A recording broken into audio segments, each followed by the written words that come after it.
Hello, everyone. Welcome back to Chelsea Perspective. Today, we're going to preview the match between Villarreal FC and Chelsea Football Club that will take place tomorrow. And then on that day, two European Cup winners will slug it out to decide the ultimate champion. And that day, again, like I said before, Chelsea Football Club, an English club, and sorry, I'm getting the feedback here.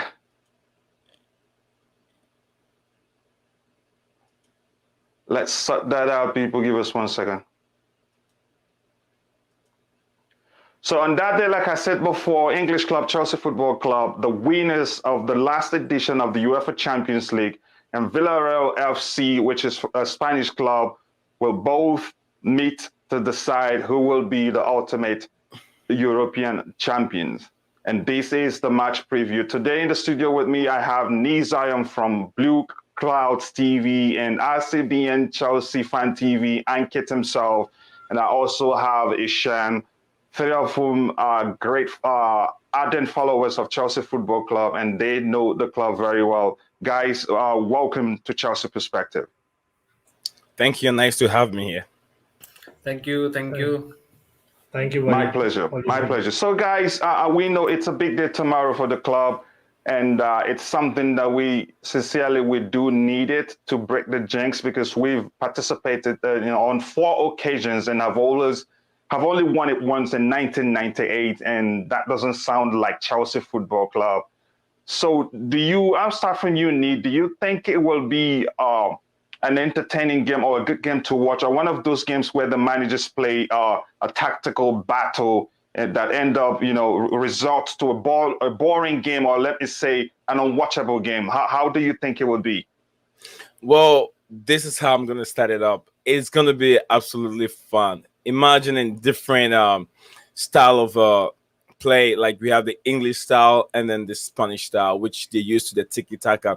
And then also now the English is trying to implement lots of styles together. When you talk about the catenaccio, the defensive style, the tiki-taka football style, everything is now in the English league, which is one of the main reasons why it makes it more attractive, because you can now, as at now, you can now refer the Premier League to be the league that it used to be 10 years ago, where it's all like direct. We have Pep Guardiola playing the Spanish style of football. We have the two German tacticians from Liverpool and also Chelsea playing the German style of football as in that aspect also. So it's going to be very fun. We can't wait to see. It's not going to be boring at all. No, it's not going to be boring. The only time it's going to look boring is when they have too many substitutions. So I hope that's going to be the case, because I've known Unai Emery to be, you could say he's a defensive coach, but he has a way of disguising his style of play that you wouldn't even think he's playing a defensive game. But hopefully that's not the case. How about you, Ankit? How do you think the game will be? Will it be good to watch, or boring, or a tactical battle that we all hate to see that usually results in an unwatchable game? Well, in a general sense, right? As in, Unai Emery definitely is that person who's a master tactician. I know that he did have a great time at Arsenal, right? But at the end of the day, we were dealing with Arsenal at the time, and now we're dealing with Villarreal. And don't forget, like with Sevilla, he's actually played a proper attacking game as well at times. In obviously the Europa League, I think Tuchel famously told that it's not the Europa League, it's actually the Emery League, right? And that's what it is, right? He's so good in European competitions, and I can see him going with the tactics. But the fact that it's not preseason, I know, but it is the first game of the season, right? So considering that, I think Villarreal have made, I believe, 3 to 4 signings, and Chelsea obviously do not have their core first team available yet. So I can see a couple of mistakes coming through, which will probably make the game interesting than what a usual Villarreal did in last season's Europa League. Because let's face it, like Villarreal is what they are. They don't have that, great playmakers. The only playmaker, I think, if I'm not wrong, is probably the right winger and midfielder. And both apparently, I think at least one of them is definitely missing, that we're going to talk in detail as well. So it's about, the defenders making a mistake because they have signed a new defender. and I can see that happening, and that'll probably open up the game. Hopefully, let's hope for the spectators part of it, because there are spectators after all, right? Very well said. Very well said, Ankit, as usual. Ishan, over to you. What are your expectations for the game tomorrow? Do you think it will turn out to be a very good game? Yeah, I believe it's going to be a tactical one, rather a combination of both tactical plus intensified game. Because we know that Villarreal are a very good team with the likes of Unai Emery being its manager. We cannot take them lightly by any means. They're a good team. They've beaten Man United and Arsenal as well. Kudos to them, and winning Europa League. It's not easy, having known the fact that they had Arsenal and Man United in their path. So they're a good team, but then I think so we are a better team on the list. We are more confident than them, and I think so we should pull this off definitely. But yes, it'll be a very interesting game. I believe Villarreal are going to be more defensive, knowing the fact that they've not won many games in their preseason. In fact, they've not even won a single game in the preseason, and the whole preseason. I think so Chelsea have been in a very good run in the whole preseason. So I think so it'll be a very defensive game from Villarreal. From Chelsea point of view, I think so even Chelsea will be very, very cautious to not give them any sort of rooms, and close in all the gaps. So yeah, it's going to be a good tactical battle between Thomas Tuchel and Unai Emery. So overall, we all agree it will be an exciting game, no matter how the managers choose to approach it. But that's by the way. Let's get to the how important is this game to Chelsea Football Club, given our recent history? And we won it in 1998, but on 3 consecutive occasions that we've appeared, we didn't get a chance. We didn't win it. So how important would you say it is to the club? I'll start from you, Ishan. Yeah, it is very, very important.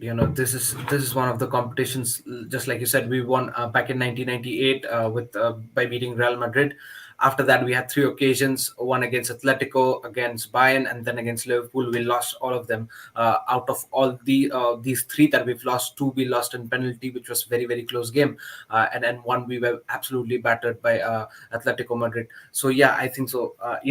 Talking about this Super Cup, the teams who've won this the maximum times are Barcelona and AC Milan, if I'm not wrong, who've won it 5 times, right? And this is the 5th time Chelsea is going to play in this. So if just imagine if you've won all those competition, and went on to win even tomorrow, we would have equaled Barcelona with 5 trophies, 5 Super Cup trophies. But it is what it is, and let's keep the past in past. It's tomorrow. It's a fresh game. It's a fresh season. I think so we should concentrate upon more. It is a very, very tough game, and I'll be very honest with you all. I'm nervous. I'm absolutely nervous. I don't want this. I don't want but to take this lightly by any means, and I really want the guys to win it. We cannot have any room for complacency here, and we should give 100% and win this game tomorrow. Yeah, I agree with you. And before I switch to Ankit, if you can, I don't know. I hope you can see the comment on the screen. Well, they did beat United and Arsenal, so a walk for us. That is should be. I love you, but I must let you know that's more like taking them for granted, and that's a risk. If we go into the game thinking it will be a walk in the park, then it's dangerous for us. We might end up losing a 4th Super Cup match in a row. So, Ankit, over to you. What do you think? How important do you think this game is to us? If we lose that game, let me put it that way, do you think it will affect our performance going into the season and onward? Right. And then firstly, yeah, just touching about the comment as well. Technically speaking, if they beat United and Arsenal, we kind of drew United and we lost to Arsenal. So I think it's not good. But yes, I get where Stripbear is coming for. But yes, in terms of the importance of the game, like I am on the train of Jorginho for Ballon d'Or, right? If he wins this, Jorginho wins the Ballon d'Or. Anyway, jokes aside, the fact being, see, as in Chelsea is a young squad. We have a very young squad. Like as much as we have big names on paper, we've made a lot of signings in the past season. We have won the Champions League with a very young squad. We have let experienced players like a Giroud go. So for them playing in the finals of competition, be it a one-off game, winning any silverware is something that will add on to the experience. And any youngster, like when I was a youngster, I remember, I'm still a youngster by the way, but yes, basically speaking, it gives you positive vibe, right? You kind of have the next month kind of sitting on that laurel, and you're going to go with confidence in anything that you do. And that is what football is. It's about momentum. And we have, before the Champions League, we have lost a few finals. Some of them were part of it. We have lost a couple of FA Cups, a League Cup final. So those are memories that will stay with them. Of course, the big Europa League, the Super Cup final as well against Liverpool 2019. So that is probably half the squad is the same still. So they would know that, and knowing what we did in the past, I think again, I remember under Benitez, we took it kind of easy, and in the Club World Cup, we didn't turn up. Same thing happened under Di Matteo after winning the Champions League. Those are lessons. Of course, a lot of our academy players are also still there in the squad. Hopefully, they will know our past better than the others and will pass on the message. And of course, Tuchel being the man manager he is, he will make sure that this game is taken just like any other cup final game, and it should be. And him winning another silverware will probably be a feather in his cap, and he will make sure that he will not let this go. Because trust me, as much as we are very happy about Lukaku coming in and having a great squad, won the Champions League, couple of months Tuchel is not fighting for silverware, pressure will be on. So for him, it's all the more important, and so are the players, because the transfer window is still on. So they would like to, really perform, and this is probably their game. Yeah, well, very well put. It's a very important trophy for us. We need to add it to our trophy cabinet. Come over to you, Nii. I'd like to at the same time address this comment on the screen where Street Beer says she agrees, but thinks Tuchel has a better tactical and tactics, and his formation holds itself better. Thing that a huge plus. So, what do you think about this comment from Street Beer, and also how important do you think this game is to us? Well, I'll say it's a great, good comment from Street Beer. Absolutely, it deserves much more attention.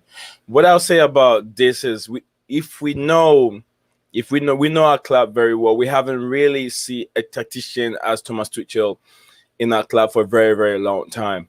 Anytime it makes changes. We can see the effect that the role that it takes in the team. So Unai Emery is coming in.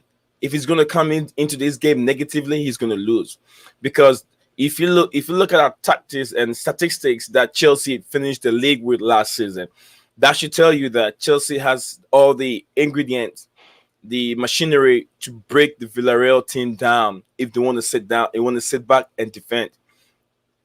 Comparing the amount of chances that we created, that we're not able to bury it.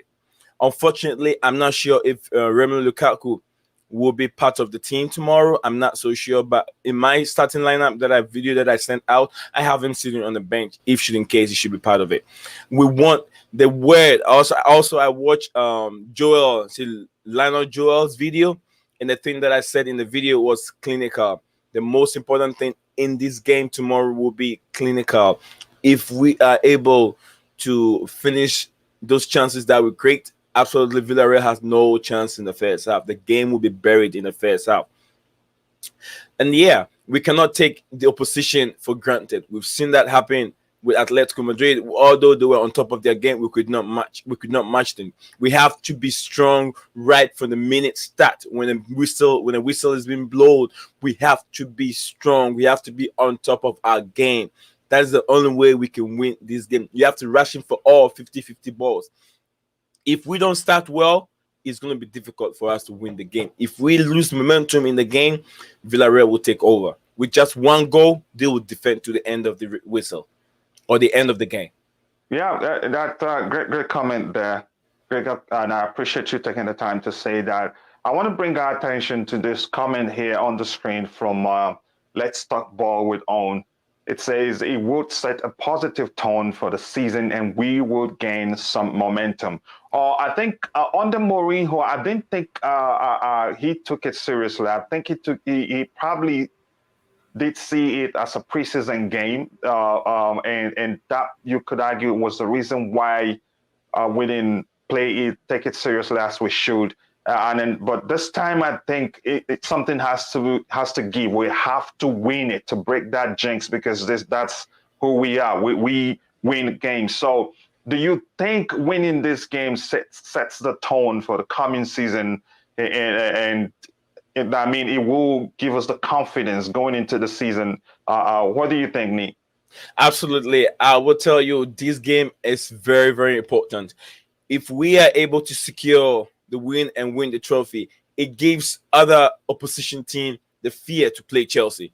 And that's what you need. That's what the kind of edge you need for your opposition team. Any team that you play, they're scared. Why do you think Real Madrid, Barcelona, the AC Milan, the big teams in Europe are always winning their team, even though are always winning their games, even though they don't play well? Because of the history that backs them, the history that follows them everywhere they go. So winning trophies gives you so much pride, and then it gives you the momentum to go into every game coming up ahead of you, that you have the edge that you're gonna win that game. So it's always pressure being set on the opposition team who's coming to play you. What do we have to do to beat Chelsea? What do you have to do? They're consistent. They're winning. They have all the materials to win trophies. They're winning everything. So what do we have to do? So this game, I'll tell you, to be honest with you, we have to win it. It help us get into the Premier League with a good start. Yes, I agree with you. We have to win it. We have to add it to our cabinet. Yes, I see Stribier's comments saying fill those cabinets. Yeah, it makes sense to me. I love that comment. Ankit, bringing you to Owen's comment, what do you think? How important do you think a win tomorrow would be for us going into the coming season?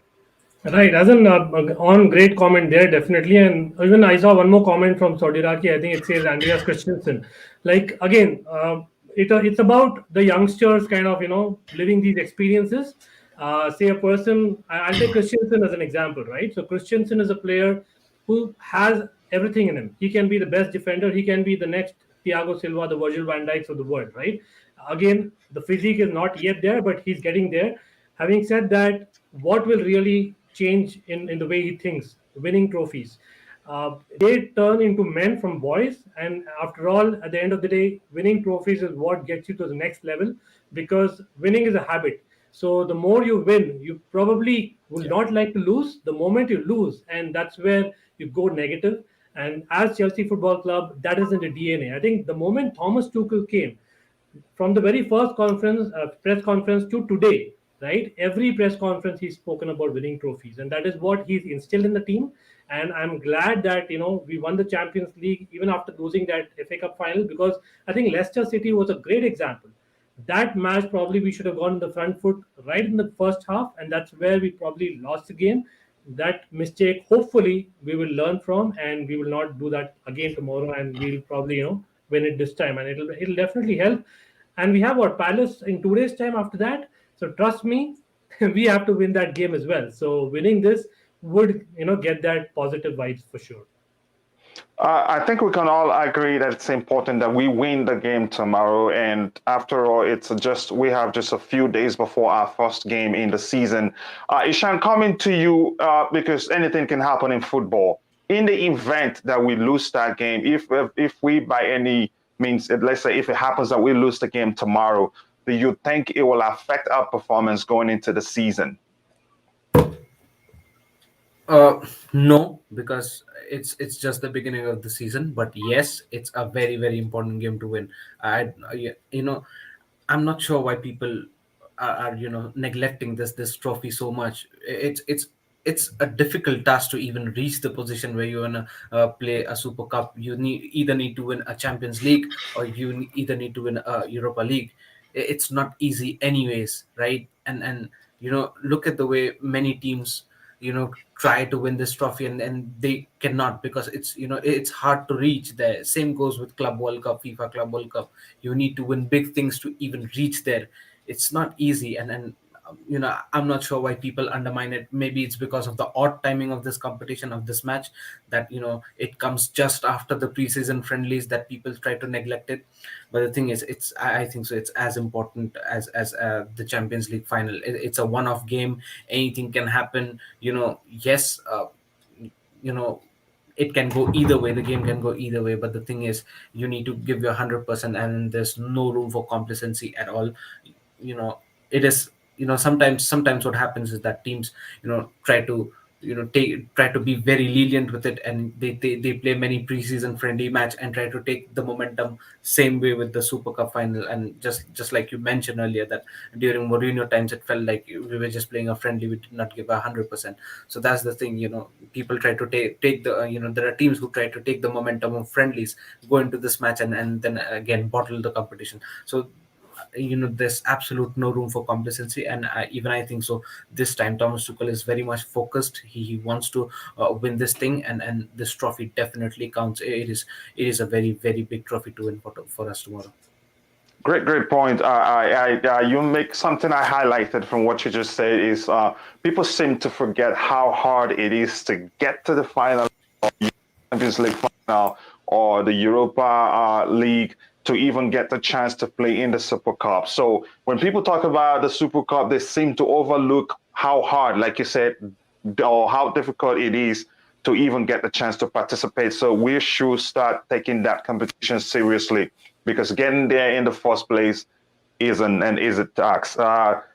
Thank you very much, Ishan, for taking the time to say that, and I appreciate that comment from you. On our side, do we have any? I know from on the side of Villarreal, they have one of your main man out in the person of Samuel Chukwueze, and I don't wish him bad, but I'm glad he will not be playing tomorrow, except if by some measure of miracle they say he's fit to play tomorrow, and then I'm really concerned. On our side, do we have any injury concerns? Over to you, Nii. Do we have any injury concerns on our side? Actually, I'm very sorry here to give you. I'm gonna give you the right, accurate report on the injury issues, because when the press conference was going on, I was just falling asleep over here. Because there are no injuries. But not for me. I don't think there was any injury even prior to the press conference this afternoon. Yeah, I think I saw something that scared me. Maybe I was just sleepy when I saw the tweet, something about Kante down. He went out. I'm not sure who that was from, but that's okay. Did you see the tweet at all? No, I actually watched the video. The training video was live on Chelsea TV. So basically, yes, they were training, and Kante, apparently had felt something in his knee or that area, but it was a simple, it was a very small thing, and he just went to the physio. I think they just checked it exactly, and he came back and he continued to training, which was the positive aspect, and there's nothing to worry there. So it was just basically a check. Hopefully, things will be fine, and I think even he looked fine against Spurs as well. I don't like. In fact, there were two Kantes on the pitch, like I've been saying last week. As always. Yeah. Thank you guys for taking the time to say that. Okay, let's look at the list of players that I think they've all traveled. For goalkeepers, we have Kepa Arrizabalaga, Marcos Bettinelli, Eduardo Mendy. Defenders, we have Antonio Rudiger, Marcos Alonso, Andreas Christensen, Thiago Silva, Kurt Zouma, Trevor Chalobah, Ben Chilwell, Reece James, Cesar Azpilicueta, Emerson Palmieri. And for midfielders, we have Jorginho, N'Golo Kante, Mateo Kovacic, Mason Mount, Callum Hudson-Odoi, Kai Havertz, Ruben Loftus-Cheek. And forward, we have Timo Werner, Tammy Abraham, Christian Pulisic, Hakim Ziyech. I think this is different from the what we've heard before. I think there were rumors that Loftus-Cheek was omitted from the list, but it turns out that's not the case. Even Trevor Chalobah also, we heard that he was omitted from the list. It turns out that's not the case. Okay, with the list we have now, I think it's a good time to go into the lineups. Don't you guys think so? Yep. Yeah, we can. Okay, how do we approach it? By vote? We have 4 people here. Majority wins. You guys agree? Yeah. Fair enough. Yeah. Okay. And what if it gets a draw by 2-2? Have a coin toss? Okay, somebody in the chat. Kochina gets to decide maybe, yeah, in chat. Yeah, somebody in the chat will break it for us. Okay, let me go this way so that others can still see the screen. Let's start from in goal. Before we say anything about the goalkeeping position, we must recognize the importance of those who were early to camp. I think Kepa Arrizabalaga, he practically didn't go anywhere, but Eduardo Mendy had to travel because he had not friendlies qualifiers for Senegal. So now, who do you think? I'll start with you, Nii. Who do you think will start in goal and why? I mean, no doubt, this is a huge cup final. Wait, And whose name is that? And before you start, Nii, who the hell put that name? Remove that snake's name, man. Blame that on me. I'm using an online application and somehow I forgot to remove that name. But good catch right there. I appreciate that. So Nii, go ahead. I saw it, but I was just waiting for someone to do something. Yeah. Okay. Yeah, I was saying that this is a very huge competition, which we've missed out on this competition for several times. I think three consecutive occasions. So we cannot miss out this time again. So no doubt it's going to be our number one in poll, which will be Mendy. I'm not sure about my other friends that I have here. No, listen, I agree with you. This is a game of great importance. Sentiments shouldn't even come into play. It doesn't matter. But in terms of goalkeeping position, I think I mean, it doesn't matter when they join the camp or not. And Mendy didn't join that late. It was just a week or so, but that doesn't matter. So Mendy from the chat also. How about you, Ishan? Who and what's your reason? What in goalkeeping position? Yes. Yeah, same Mendy. It has to be Mendy. No ways we're going to deviate with that idea. It has to be Mendy. And you are Ankit?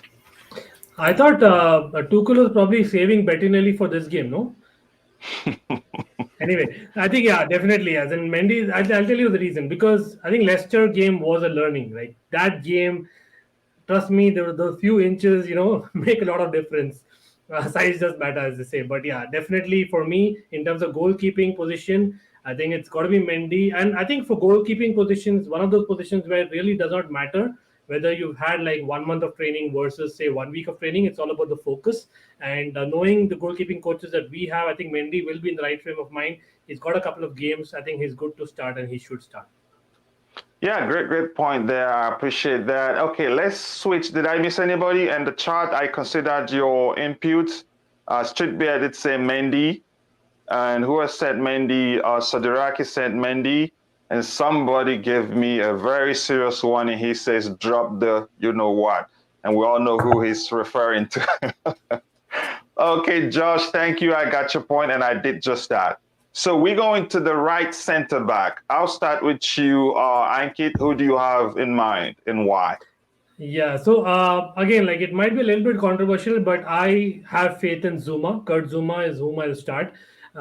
He is someone who kind of brings a lot of height and pace to the game. He has played more of preseason compared to the other center backs among the experienced lot that we have, right? So I would still trust him. I know there are ongoing talks, but he is a Chelsea Football Club player, and I would say a great player, a servant. He would want to win this cup more than anyone, trust me, and he starts for me for sure. Thank you, Mr. Elena. Always good to see you around. I appreciate your support. So to you, Ishan, great point there. And you picked who, Ankit? Kurt Zuma it is, yes. Okay. To you, Ishan, who would you like on the right side, the right center back position, and why? I think so. Thomas Tuchel is going to go for a Zuma or maybe Christensen. But I think so. For me, it should be Cesar Azpilicueta. And why? Yeah, because he's the club captain. He's I don't think so. Thomas Tuchel would go in a final without the club captain. He absolutely adores Azpilicueta and respects him. And Azpilicueta is needed. He's absolutely needed in that position for the whole team as well. So yes, we can argue the fact that all the Spanish teammates arrived late at the club, Azpilicueta being one of them. So maybe it might be a question mark to his start to the next match, but I think so. It's very very important from the whole team's chemistry perspective. I think so. It's very important to start Azpilicueta, but I think so. Thomas Tuchel might go with Zuma. All the points said by Ankit were spot on. I think so. He might go with Zuma, but if I was the manager, I would have played Azpilicueta. Okay, we're all entitled to our opinion. Good point, but I wouldn't agree.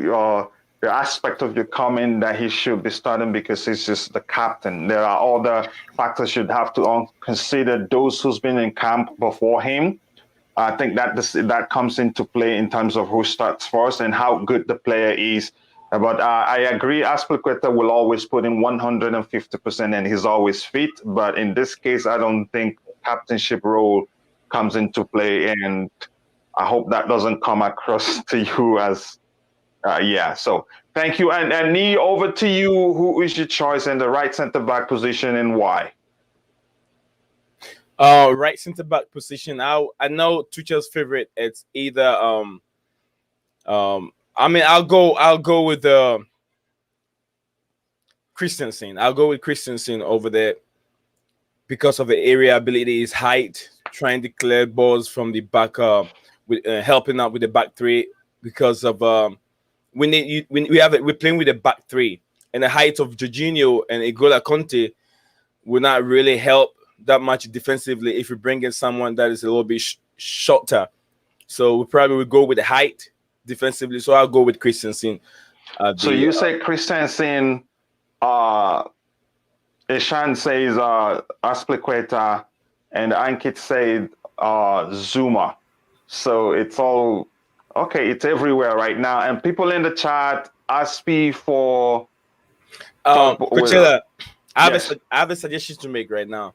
Okay. Would you mind if you put yellow on the shirt and see what it looks like? Okay. See what it looks like. How do you like that? Perfect. I love it. Good suggestion, my brother. I appreciate that. Yeah. So, anybody in the chat? Serbia said James. So we That's a have good right point. now we have two Azpilicuetas, one James, one Christensen, and one Kurt Zuma. I'm actually surprised that there are no vote for Zuma because they definitely, like Ishan said, like there's not even a question that Azpilicueta starts when he's fit, right? But So great point. Go ahead, Ankit. we have another game. I know that this is a cup final and we shouldn't be thinking so much, overthinking that. But the fact is, it's the beginning of the season. We don't want to risk players for the first few months. That's a potential because these guys have not had a lot of long preseason. I know they were with the national teams where some of them did not play, but they didn't train the way Tuchel trains them, right? So for me, the Crystal Palace game is as important as this, as much as I would like to definitely win and not lose at any cost. But Zuma looked great, as in he looked, in touch. So I'm a little bit surprised with the vote, but yeah, it is what it is, right? Can I chip in real quick, Ankit, please? Yes. Sure. The reason why none of us are saying Zuma is because we've seen in the past that Tuchel doesn't fancy his style of play. He doesn't, because he's always shaky playing out from the back. That is why I didn't put Zuma there, because I know he would do well, but hey, if I waste my time and put Zuma in the back three, there's always a 95% possibility that Tuchel would never put him in that starting lineup. That's why I never went in with Zuma. And then also in the right back, the reason why I'm going for Christensen is because Tuchel always prefer Azpilicueta playing as a right wing back, and then putting Reece James at the right back, or maybe Christensen at the right back, helping defensively, making the defense very solid. Remember, we're playing with a back three. So that is why I went in with Christensen over there. But then, Great point right there. And it looks like Aspi wins because we have two Aspis in the panel and also two Aspis in the chart. So that's no question the best option from the people's by the people. So this statement right here from Street Bear, James never played for England but trained, so it's a possibility. What do you guys think? I think I had a conversation with Ishan, and he did mention something like that. But we were talking about Chilwell instead. So, what do you guys think about this comment? Do you think James gets a chance to play because he never played for England? Yeah, I think he's much more relaxed. He's been rested for a long period of time. So probably Tuchel might start him over Aspilicueta. Aspi might be tired because he played quite a number of games in the Euro 2020. So, I mean, it depends. It depends on how Tuchel is. Is Tuchel going for experience, or is he going for much more player with more energy and pace? Well, what do you think? What do you think, Ishan? Yeah, true. Well, that can happen, and we've talked that already, right, Coach? I mean, the thing with Chilwell and James especially, they've not featured even a single match apart from James. He's played one match against Scotland, if I'm not wrong, in the Euros, and Chilwell hasn't even played a single game for England in the Euros. So it doesn't matter for these two special cases. It does not matter if that it doesn't matter much if they've arrived late with the guys because they still have fresh legs and they are good to go. Yes, we can all argue the fact that they've not played any, even one single preseason game. They've played one, just that inter squad game behind closed doors. So that too for 45 minutes. So yes, we can argue the fact, but the thing is, if Chilwell is applicable to play, so is Reece James. If Reece James is applicable to play, so is Chilwell. So that's the thing. That's my whole argument. If you want Reece James to feature here, no problems with that. You gotta have Chilwell in the wing back position because both of them are on the same state, same physical state, same state of mind.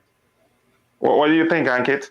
Yeah, see, as in, I think slightly differently. I think the difference between Chilwell and James is the fact that James has played two positions last season. I know Chilwell initially played as left back, but left wing back, but that was because of the formation. I think it'll come down to Tuchel seeing James as a right centre back primarily or a right wing back for this season. So for me, it'll be actually very interesting to even watch that because the moment I see Reece James playing right centre back over, say, Aspilicueta, Kurt Zuma, anyone for that matter, right? I will know that, hey, Tuchel is probably seeing James's future there compared to, a right wing back. So it'll be very interesting to watch. But yeah, I can see why basically the comment is coming because James has not played for England and he is more versatile and he has that physical ability. Like probably he's, if you may, like the mix of Kurt Zuma and Christensen, someone who can play as well as has the strength. So that's a great call. Yeah, thank you very much for that wonderful comment, Stevie. I certainly do appreciate it. But to add to what you guys just said, we have to consider that travel time also it's a factor. Because the traveling itself, the distance, no matter how short it's in most cases, traveling can be exhausting also, you understand? So we must put that into consideration that he didn't play a game doesn't mean he didn't engage in some other activities that can get him exhausted. So travel time must also be considered. So moving on, let's go to the middleman here in the back three. I'll start with you, Ankit. Who do you have there and why? I'll probably have to change my choice based on whom we picked at right center back now. But yeah, considering, I think that's what a coach is, right? As in, it's about the team and not the individual. So exactly. Right. And Aspilicueta, obviously our club captain is there playing at right center back. Knowing the age and what kind of preseason they had or not, I don't see both Thiago Silva and Aspilicueta starting in this game as much as I would love to. But yeah, that's my reason of going for the second choice of ball playing centre back, and for me, no one else apart from Thiago Silva, that is Christensen. So Christensen starts at centre back for me. As much as Trevor Chalobah, I think has a great preseason under his belt, but I think for this game, Christensen probably I'll go in the middle and go with him because I think I saw him training today and he was training just fine. So I'll go with that. So you're going for who? Christensen, Andreas Christensen. Christensen. How about you, Ishan, and who and why? Yeah, it's quite arguable, this position, and it's very tricky. But the thing is, I would want Thiago Silva to play if he's 100%, right. I would pick Thiago Silva, but yeah, I think so. Thomas Tuchel is gonna go with Christensen or maybe Azuma in the mid. So if I had to pick one, just yeah, I'll go with Christensen. So we have two Christensens, right? How about you, Nii? Over to you. I'll go for Thiago Silva based on an experience and a commanding defender that can really put Azpilicueta and also help what's his name, whoever is going to be on the left hand side together. I mean, someone that can really command the defense. So I know Thiago Silva has been, the Copa America has been done for a long period of time, and he's been resting for a while. So I feel that he should be ready for this game. So I'm going for Thiago Silva. Which of the two players joined the camp first? Around the same time, I think. And you around the same time, but maybe Thiago Silva got one training session extra. And do you guys think that Christensen he would be fully fit at this point because he got injured during the Euros? He was fit today because, like I said, in the training, I actually did not personally see Thiago Silva. Again, that's just me, right? But because they actually telecasted the training live, as in Christensen was really up for it. Like, you could see that. And he was right there. And don't forget, like, as much as Christensen might have had a niggle towards the end of the tournament in Euros, the age factor comes at some point because these people probably take longer to recuperate if you are probably 36 at Thiago Silva's age versus Christensen's age. So I would still go with Christensen because of that reason, and because he looked fine to me, and there are no reports either. It's kind of pick anyone. So I'm just going for Christensen because he'll probably take lesser time to recuperate and become match fit compared to Thiago Silva. And so we have to. Go ahead, this is what I want to chip in a little bit. If we have to compare, this is who we want. And this is who we want to be in that position. But is that the preferred position for that player? Because across the season, we saw the position that Tuchel always put Christensen. He always plays either on the right-hand side where Aspi is playing, or I think in the final also when Thiago Silva got injured, we saw Tuchel Christensen. Christensen in that position. But I don't know. It probably go with experience and then who is really, really ready and fit for the game tomorrow. So yeah, and we're just seeing things from outside, and we're not sure who's fitter than the others. So I'll go with the guess also. They say Christensen. I'll follow the line. So three Christensen, and I think it's a win for Christensen. Although I don't have a say here, but I'd say I think Thiago Silva may start. Wow. Nee, you should have given that one. But anyway, now he's gone. Yeah, I should. I didn't know if he's going to be part of the vote. I would have stick to my Thiago Silva. This one we already know who that will be. So I'll start with you, Nee. On the left center back, who and why? On the left center back, I see Alonso playing it. I see Alonso playing that position because he hasn't done much. Center back. Left center back. I see Tuchel using him over there to cross the ball into the 18-yard box for people to finish. Okay, over to you, Ishan. Who do you pick for the left center back position? None other than Rudiger. I mean, how can you keep this guy out? Oh, gee, I said, oh, my bad. Sorry. Okay, you want to change Nee? Yeah, I want to change my mind. It's Rudiger. Sorry. Okay, it happens to all of us. That's not a problem. And Ishan, you too also, you said Rudiger. Yeah. Rude boy Rudiger indeed. And Ankit, how about you? Yeah, like on form, he's the best centre back at the club. Yeah. Rudiger, without a shadow of a doubt. I think all is mentioned in the comment as well. Like, there's no debate even. Like, let's just put him there. And the people in the chat feel the same. So Rudiger it is. Rude boy Rudiger. Absolutely. Didn't Alonso play in that position? No, No, he didn't. the During position preseason, he didn't. as left wing back. Yeah, okay, he didn't. Okay, so let's go to the double pivot. This time you pick two at a time. I'll start with you, Ankit. Who do you think the two players that you think will start there?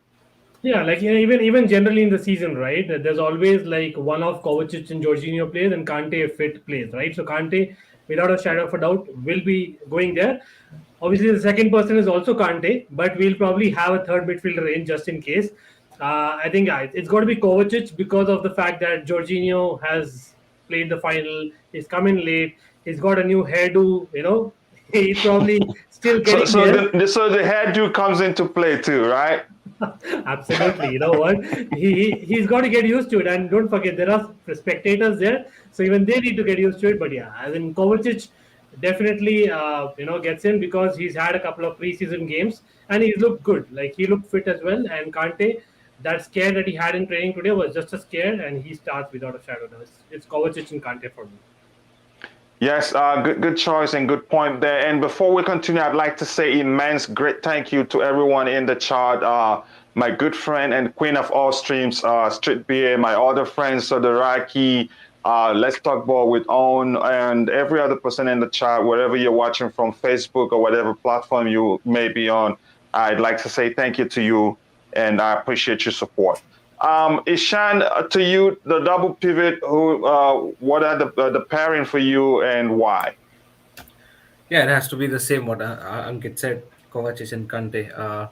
I would have liked to watch Jorginho and Kante, but knowing the fact that Jorginho arrived very late and he had a long season, I don't see that happening. He might join the lads after the halftime, but I think so for the starting 11, it has to be Kovacic and Kante.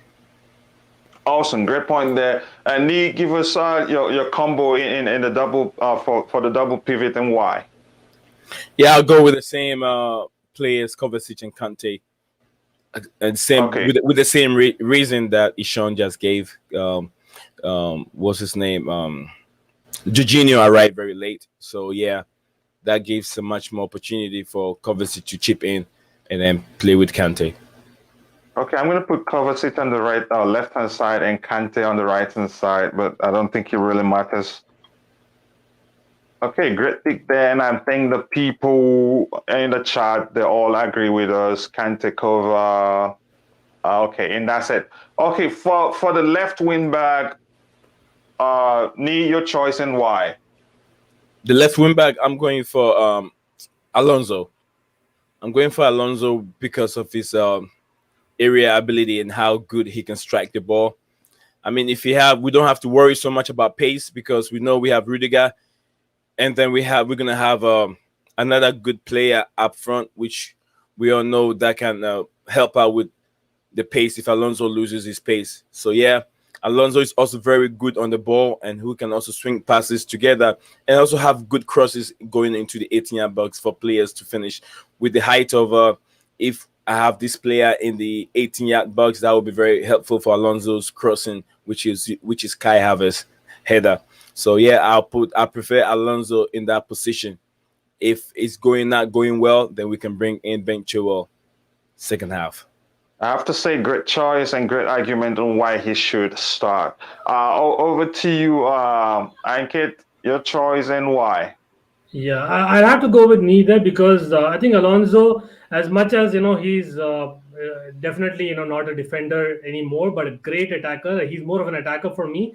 And against Villarreal, who probably sit back, we need someone who's better in attack. Chilwell has done fantastic, but the fact that he's not had many games, I would stick with Alonso. And Alonso looked good in that Spurs game. He actually, I think, if I'm not wrong, got an assist, won that ball. So I can see that fight in him still. Like it's crazy, right? Alonso is still at a club and actually performing at the top level, and he never goes. Like the old guard stays. Like I'm with the old guard here, and I would go with Alonso. Of course, as season picks up, Chilwell will come back, but I think Villarreal on the right side may play Foyth, who's a youngster.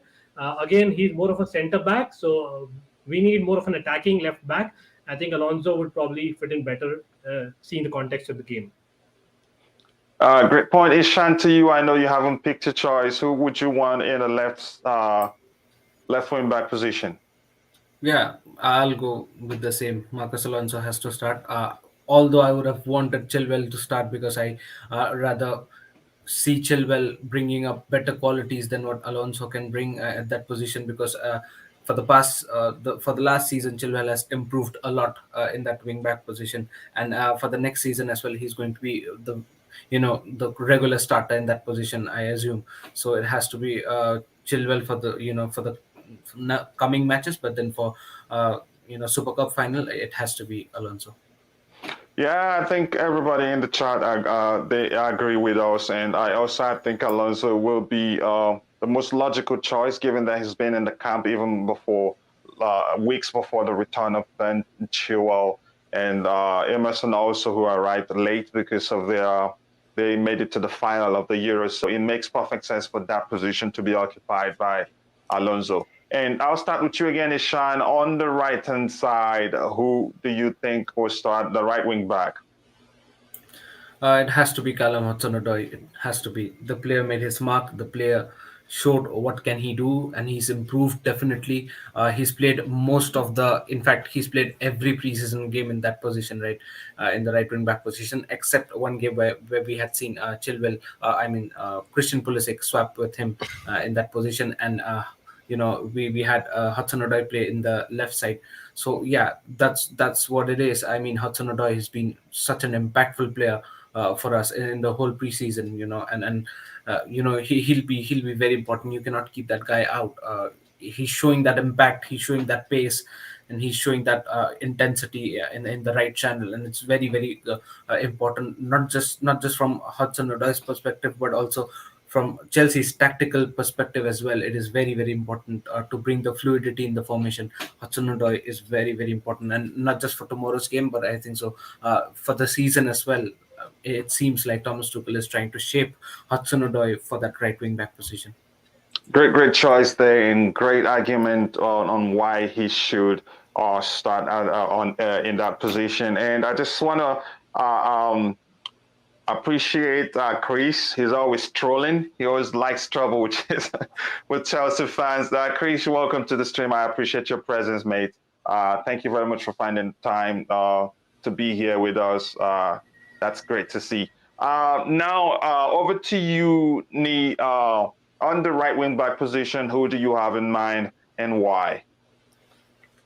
On the right, do you say right back or left back? Right wing back position. This position right here. Yeah. Should I sweep that way? Ishan, you picked Callum Hudson-Odoi, right? Yeah, he picked up Hudson-Odoi. I think the only options are Hudson-Odoi, Reece James, and Azpilicueta, right? These are the three choices. I'm just thinking the other way because I don't know. I know Hudson-Odoi has been very good in this preseason, but the only thing I'm looking up to is the pace of Azpilicueta. We know his pace is dropping as the year goes by and days goes by, and also the defensive work of Hudson-Odoi is not that great. It's around average. So I'm just worried about the right hand side. If we don't put someone that is really also good going forward to help out whoever is going to play the number 10 position, and also be able to cover up, help out with Azpilicueta when he's out of position. That is what I'm also thinking of. And I can't put, if Aspi was not in that position, I would have put him in the number 8 position, but then he's at the right back. So I'll go for Hudson-Odoi if you should go that way. I'll go for Hudson-Odoi because I don't another great argument there, Hudson-Odoi. How about you, Ankit? Who and why? Yeah, I think for this game, surely Hudson-Odoi has to play. I'll tell you the reason why, because I think we should know the opposition, right? As in Villarreal at left wing back and left back, probably they play a 4-4-2, and they actually play with the old school 4 banks of two banks of four, and their left back is one of the players that was linked, I think, to Chelsea, Pedraza. Alfonso Pedraza plays a left back. He's a proper left back, not a left wing back. And then Moreno probably plays in front of him, who obviously famously played for Liverpool and bantered, last season after winning, the Europa League to Man United. But that is two defenders. That's their first trade. We need someone who can probably break that. I don't see Reece James, as much as I like his crossing ability, I don't see that dribbling ability in him. And obviously Hudson-Odoi has loads of it. And he's had preseason games where he's looked great as well. So Hudson-Odoi, I think we should really blood him in that right wing back even more, because after Lukaku coming in, I don't see him playing in the attack, and hopefully he'll make that position his own. It is Hudson-Odoi right wing back. Great choice. And let's see, people in the chat, who would you like to start in the right wing back position? Okay, they seem to be driving a different conversation there, but I think Hudson-Odoi wins. Yeah. So we'll choose Cho for that position.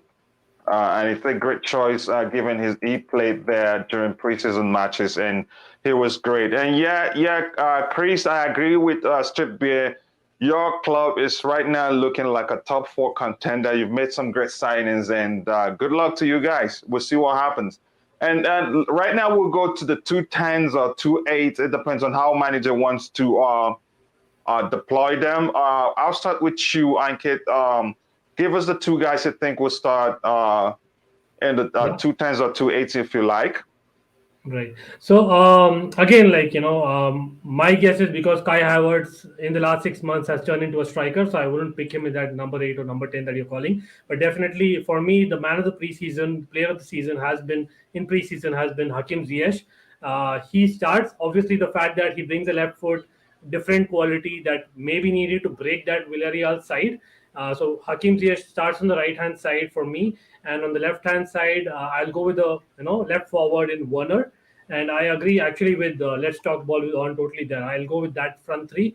Again, Lukaku, technically speaking, he should have been announced now if he had to play. Even if he's announced, I don't see him starting. At best, he'll be in the stadium or on the bench. And I think the other options are obviously Pulisic. Pulisic, unfortunately, has not had a great preseason compared to, say, a Ziyech. I know Werner missed that chance against Spurs that he did, but the runs that he makes, if he does not play, our team looks lethargic, especially when Mason Mount is not 100% match fit as well, right? So, yeah, Werner and Ziyech for me. Okay, let's just complete the three there. You said Werner, Ziyech, and who? Let's go with the three of and Havertz. Man who scored the Champions League winner has to be in the next UEFA, tournament final, right? He has to, and he wasn't that bad in the during the preseason games after all, and he did score. How many goals? One? Was it just one? Yeah, a great goal at that against Arsenal. Against us, an assist from Timo Werner also. So to you, Ishan, for the front three there, it doesn't matter how they are deployed. Who would you start and why? I'll go with the same three combo that Ankit said. Havertz, Werner, and Hakim Ziyech. These three guys have really showed up in the preseason friendlies, and especially Hakim Ziyech. He's been on a top form. I hope he carries out his top form in this game as well. And I expect a goal from him, Hakim Ziyech. And Havertz has been really actually he's picked up his pace right from the Champions League final. He's carried on out that form, not just in the friendlies, but also we could see that in the Euros as well, in the German team. So yeah, Werner is one of the concerns because of his poor finishing ability now, but I think so the other abilities that he brings on the pitch, it's very important. And the abilities that he brings is maybe the abilities you might not find in any other player at Chelsea's bench. So definitely it has to be Werner, Havertz, and Ziyech. Yeah, great point right there, and a great argument on why it should be those three. Back to you, my neighbor and my brother Nii. Your choice for the front three and why? Yeah, it's going to be Kai Havertz on the left-hand side, Hakim Ziyech on the right-hand side, and then the Lone Ranger, Timo Werner. I have Timo Werner there. I know Chelsea fans have had so much patience with him. No one is really going at him because of what they see on the pitch. We all have the eyes. We're not coaches, but we all can see what Timo Werner does on the pitch. He hunts for ball, attack. Although he's not finishing, he'll be a right person to put him there. And also, we know we have a Kai Havertz who's a good finisher, and Ziyech who's always good with finesse, that can shoot with both foot, but then his strong foot is on his left hand side. That has great. And also we have Kai Havertz who's also good with both foot. So yeah, those three with a good day, they can get us many goals. Great point also, and great argument from you, Nii. I appreciate that. And let's talk about the placement here. Ziyech usually stays on the right hand side because he likes to cut back in and take a shot with his left foot. And on the left hand side there, who again is it? Havertz or Werner? Havertz. I put Havertz on the left hand side, and the Werner in the middle, the number 11 position, player 11. Okay, and here it's Timo Werner. Yeah, Werner. Ishan, is that what you guys are going with? The same position. The placement. The placement. Yeah. Placement. I think so. I would, for this top three formation, I would rather keep Hakim Ziyech as the lone number 10 and have two of these Germans up top. Both of these guys can play the role of false nines. So basically, we'll have two up top and one Hakim Ziyech as the number 10. So that'll help. Basically, the thing is, in match formation becomes this placement absolutely different, right? Yeah, exactly. That's what I keep. Because when the game starts, actually the formation does not stay as it looks because it's always fluidic in nature, and then the formation switches. There are multiple players who drop back and try to switch left to right simultaneously. But the thing here is, I really would want to see Ziyech, bring the ball from the mid or the defensive mid position and provide it to the likes of Havertz or Werner. So I think so. This is what I would want to go with. Yeah, I sincerely do agree with you. I think it makes sense to have Ziyech as the lone number 10 because he's capable of splitting defenses with his with his left foot. He got some great vision and long, short, keeping it close along. And it makes sense to have the two Germans up front. Havertz a very good finisher, and Werner can drift to the left, create chances for Ziyech and Havertz also. So great choice there for the lineup. So in goal, we have Mendy, right center back. We have Aspi in the middle center back, Christensen, left center back, Rudiger. The double pivot, we have Kovacic, Kante. Right wing back, we have Cho. Left wing back, Alonso. Lone 10, Ziyech. And then the front two, Havertz and Werner. Great choice there. So another question I want to ask us now before we move to the score predictions is this. There's been talks in the media, and some content creators are also suggesting that Lukaku may start. I don't see the possibility. Even if he joined the team, let's say 3 days ago or a week ago, it will be unfair to drop anybody to the bench and have him start. That can cause some problems in the dressing room. Ankit, what do you think about that? The argument, or some people calling for Romelu Lukaku to start? Well, definitely, it's a new signing. It's someone who's coming back home, so you would want him to start, and we cannot wait for him to start. But you hit the nail on the head, Coachella. Romelu Lukaku, even if he came, I would say before the Spurs game, if he had come, maybe yes. But at least one proper preseason game is something that he would have wanted for 90 minutes. I know he's been training, and I think he's played a couple of games with Inter Milan, in their preseason. But the fact that he's not played in Tuchel's system and hasn't really trained this week, it makes me to think that no, even in best case, if he's signed, it doesn't matter. Play with what has been working for you, and probably have him on the bench or have him in the stadium, because for the players to see Romelu Lukaku coming, even with them, talking to them, kind of will boost them and even give them a sense of competition, positive competition, and that is something that is needed before a big final. Any boost that we can get, Chelsea, please make that announcement first up in the morning so that at least we can have that, conversation.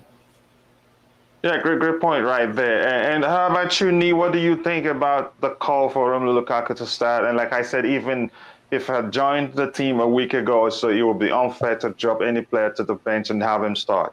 So Well, what do you have to say? yeah, initially I was thinking he was going to be really part of it, but since we haven't seen nothing from the traveling team that Lukaku is part of it, and then we haven't seen any photo shoots from Chelsea Football Club, it's going to be difficult for the inclusion of Lukaku at the game tomorrow. But yeah, I still have him on the bench in case everything goes on well. It would be nice to unveil Lukaku on a game like that because he owns that trophy. He messed up big time before he left to Everton and then Manchester United before what they call it, Inter Milan. So he owns us. We will be very happy if at least he could get 15 to 20 minutes in that game before in the game. That would be very nice. I can't wait to see that. And also I want you guys to, some education here. Lukaku arguably is going to be the one of the most expensive player on planet Earth. If you put all his um transfer money and everything together from from Chelsea to Everton, Everton to Manchester United, to Manchester United to Inter back to Chelsea. That is a lot of money. So yeah, just a little education there. We can all keep it to ourselves. Yeah, but don't you think? Let's assume he joined like a few days ago, and he ended up being part of the squad or in the lineup. Yeah. Given that it was his miss that led to one of the reasons why we lost we didn't win. Yeah, I think it was 2014 or so. It Yeah. would be more pressure on him, and that's not good. It wouldn't be fair to add him to the team to redeem himself. I mean, he owes us nothing because you have to be sincere to ourselves. Had we scored more goals during the game time, that is a full 90 before the referee blew the final whistle, we wouldn't be talking about Lukaku missing a penalty. So it would be unfair to feel like he owes us that. I disagree with you there, my brother. And Oh, I'm not really saying that he owns us something. What I'm trying to say is Lukaku has got he's gone through all the ranks, the pressure, the everything that comes with football. He's gone through. He's not a mature player. There wouldn't be any pressure on him. I'm just saying that it would be nice if he could be part of it and say, "Hey, I was part of this Super Cup winning team that I couldn't win. I couldn't be part of the winning team the last time I played for Chelsea, but this time I was able to win." That would be very good on addition to his CV. That's what I really say. I don't yeah. really say, yeah. Okay, now I understand, and from that Yeah. perspective, it makes sense in terms of him becoming part of the winning team and adding that to his CV, and also it will be some measure of motivation for him. Yeah, that's it. Thank you very much. And you, Ishan, what do you think about the call for him to be part of the team that plays tomorrow, that plays the Super Cup tomorrow? I wouldn't even believe if you'd say for Crystal Palace Super Cup is unbelievable. I mean, it does not happen like that. It absolutely does not happen like that. People are looking at Jack Grealish's start against, a match against Man City. I mean, the way he started playing for Man City, they're expecting the same with Lukaku playing for Chelsea. It does not happen. I mean, first of all, he's not being announced, and there is a big reason to it. You just check the internet. At this point of time, Paris Saint-Germain has just announced Lionel Messi. Lionel I Messi. mean, the greatest ever player to grace the game, and it's a huge story. It'll run out for some days now. And Chelsea are, I don't think so Chelsea would be, from marketing point of view, I don't think so Chelsea should be announcing him any soon, because these kind of news needs attraction, right? That is one part of it. Yeah. Regardless, if Lukaku would have been announced maybe even few days ago, 3 4 5 days ago, even still it would have been very very difficult for him to feature in the Super Cup game, because it's not easy. There are a lot of paperworks, and especially he's coming from Inter Milan, an Italy club. He's here. He had his medical there.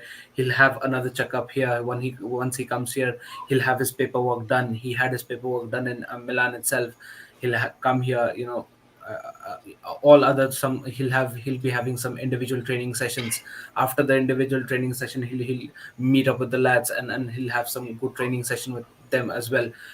If he is completely ready to start, he'll not be straight away projected into the playing 11. The first step is for him to play, get acquainted with the atmosphere, come as a substitute, get familiar with everything. Yes, we can all argue that he's a veteran player of Premier League. He knows everything, but the thing is, it does not happen every time, like that, the way we think. Because you just cannot bring someone from other league who's played 2 years in Inter Milan, just come here and then play and start for Chelsea. It does not happen, absolutely. So right from the time when Lukaku started, Lukaku rumors started, I knew that he will definitely not feature in the Super Cup. But the the reason why I thought Lukaku's negotiation was being pushed so hard, I thought that Chelsea wants Lukaku to start right from the Crystal Palace game and just be in the playing 11. Maybe that's why, and maybe he could have got some game time in the Super Cup final as well in the second half, but then it's highly unlikely, and he's not been announced as well, so it's not possible. And talking about maybe in Crystal Palace game he gets some gaming time if his announcement gets delayed more, and if the training session also gets delayed more, then it becomes more difficult for him to even feature in the Crystal Palace game. But I hope he does, at least in the first game against Crystal Palace, at least he gets some gaming time. But then yes, against Super Cup, against Villarreal, no chance. Yeah, thank you very much. You make great point right there. So Ishan, moving on to the last segment of the show, please. How do you think the game will pan out, and what do you think will be the final score? Yeah, I think so.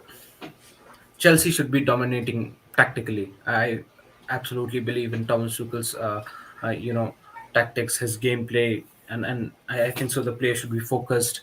Also, we should capitalize on Villarreal's poor run, poor form. They've not won any single game in the preseason friendly. They've either lost or drew. So yeah, I think so. Chelsea should be capitalizing this, but I'm not saying it's going to be a walk in the park. It is going to be difficult, and a final is a final, and we should take this final very, very seriously. But I think so Chelsea would be tactically very sound, and for me the scoreline should be 2-0 How Chelsea. about 2-0. you? 2-0, you said. Okay, how about you, Nii? Well, how do you think the game will pan out, and your prediction for the final score? Yeah, I'm going with the same score line. Yeah, 2-0 for Chelsea. Okay, and how about you, Ankit? How do you think the game will pan out, and the final score for you? Well, I don't want to follow the train, but I don't know, what a coincidence, right? Because I actually just streamed in my channel saying 2-0, so I can't go with a different prediction. I have to stick with that, but I believe in that because I think Kai Havertz has to be our guy, right? As he has to get a goal, and I can see probably Villarreal defending, and towards the end, maybe we'll get that counter-attacking goal when we finally attack with Pulisic coming on, hopefully. Okay, so what's your score? 2-0. 2-0, and yeah, you said 2-0. Yeah, I said 2-0. Yeah. Okay, that's a difficult one. I wanted to say something. Street Beer say 3-1. Well, actually, I went for those two score line. That 3-1. So or which one? 2-0. Which one do you pick, Nii? I'll go for the 2-0. 2-0. Okay, if Chelsea wins 2-0, I will donate $50 to any of Ishan's favorite non-profit organization. Yeah. And if Street Beer wins, I would donate $50 to any of Street Beer's favorite non-profit organization. Yeah. But I'm gonna say it will end 2-1. And if I happen to be if I have the correct prediction, I will donate $50 to my favorite non-profit organization. And thank you very much, everyone in the chat. And before we leave, I'd like the panel to take some time to introduce themselves, give us details about social media platforms where they have presence, so that you in the chat or whoever that gets to watch the video can go check them out. I will start with you, Ishan. Plug in yourself, my brother. Hey, Kochila, thank you for having me. It's been a pleasure. Very excited for the game, and it's been a wonderful discussion. We've had literally gone deep with the discussion and broken down the formation, and it's going to be very interesting. Thank you for having me again. It's been an absolute pleasure. Looking forward for more discussions like that in future. And yes, guys, watching this video, do like the video, subscribe and share with your friends. And also you can find me in Ishan Bhadra 25 in Instagram, and also my Twitter handle will be there in the description. Yes, thank you very much for taking the time to introduce yourself, Ishan. I sincerely do appreciate that. And over to you, my neighbor, Blue Clouds TV, brother. Take some time plugging yourself. Tell the viewers and whoever that gets the time to watch this video, whatever social media you have presence, and how they can find you. Yeah, it's Blue Clouds TV, all caps, on YouTube, and then at Blue Clouds TV also on Twitter, Facebook. Everywhere it's all Blue Clouds TV. And then I'll say thank you, Coachella. It's always a pleasure to be on your platform and then talk football. And before I continue, I must say special thanks again to the queen of all streams herself, Strip Beer. I can't thank you enough. It's a pleasure to have you find time and participate in the chat. And I know you can handle everything there. And we'll get there soon. Thank you very much, Strip Beer. I cannot thank you enough. And hopefully you'll find time to be part of the next live stream. Over to you, Ankit. Please take some time, tell the viewers about social media, where you have presence and how they can reach you. Sure. First of all, thank you to you, Coachella. Guys, I don't know if you're living in a cave. I don't know, but the fact is, Chelsea Perspective is one of the top Chelsea content creators that is there today. So please, if you're not subscribed, if you're watching it, please do that. First thing first. Great man, great channel, great content. I love talking to him anytime. But yes, having said that, my channel is called RCBian Chelsea Fan TV, and I am available on YouTube as RCBian Chelsea Fan TV. You can find a lot of Chelsea content, and I am a cricket fan, so that's where the name comes from. RCB is a cricket franchise, so there is, I think, seasonal cricket content you can find, but primarily it's Chelsea content. And I do cover a lot of international tournaments as well. So if anyone is interested for generic football, I am up for it, and I do have live streams. So anyone who's willing to come, some trivia, please DM me, and I'll be more than happy to have you. My Instagram account as well as my Twitter account are probably called RCBian Chelsea Fan TV, or you can just search Ankit Rana. That's my name. Thank you. Yes, people, make sure to go check RCBian Fans TV, especially he has a trivia show. I participated. I was the first guest on the show. I was topping the table until he planned with Blue Clouds TV to make sure that Blue Cloud takes the #1 position. It's okay. I will come back, and I'll come back even stronger. But you need to go watch Ankit's. You need to go watch his trivia show. It's awesome. It's from an intellectual perspective, you will enjoy it. And don't forget also to check out Nii Zion's Blue Clouds TV. He's a great guy, great content from Chelsea perspective and all the clubs, not just Chelsea. And I implore you to go check them both out. I know you will enjoy it. And again, Ishan, it's been an absolute pleasure having you on the panel. I know you don't have a channel of your own, but it's always good to talk football with you. I have their respective Twitter handle on the screen. And special thanks to Lee Sule for being in the chat, the queen of all streams herself, Street Beer. Sadoraki, I remember you were here. Own, who also have a YouTube channel. Owen is great. He's a football, should I say, analytical machine. He knows football quite well. And thank you, please. If I miss saying thank you to you, please. It's never intentional. Just I'm a human being. I make mistakes after all. Again, people, thank you so much. Don't forget to smash that like button, share the video, and also tell your friends and family members about Chelsea Perspective. I look forward to seeing you guys again. Cheers.